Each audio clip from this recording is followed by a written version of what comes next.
बिस्मिल्लाहिर्रहमानिर्रहीम। अस्सलाम वालेकुम। मैं हूं ज़ैगम दस्ती और आप देख रहे हैं हमारा प्रोग्राम अदाब उल्फत। नाजरीन, आजकल एक न्यूज़ पाकिस्तान में गर्दिश कर रही है।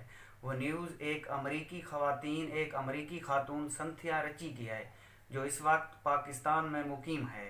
सिंथिया रची ने पीपल पार्टी की सीनियर क़यादत, पाकिस्तान के साबिक़ वज़ीर आज़म यूसुफ रज़ा गिलानी और साबिक़ वज़ीर दाखिला रहमान मलिक के साथ साथ मखदूम शहाबुद्दीन पर संगीन इल्ज़ामात लगाए हैं।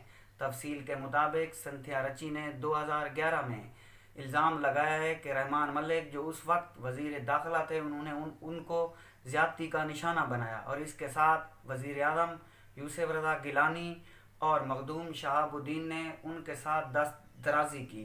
इसके साथ सिंथिया रची ने इन तीनों हजरात को हर फार्म पर इनका सामना करने और मुकाबला करने का इरादा कर लिया है। जबकि दूसरी तरफ हमने पीपल पार्टी की हुकूमत के सीनियर मेंबरान से रब्ता किया। उन्होंने इस बयान को सरासर झूठा बयान करार देते हुए इसके बयानात को मुस्तरद कर दिया है और उन्होंने कहा है कि सिंथिया रची ने अपनी शोहरत हासिल करने के लिए इसको सस्ता ज़रिया करार दिया है। हकीकत क्या है?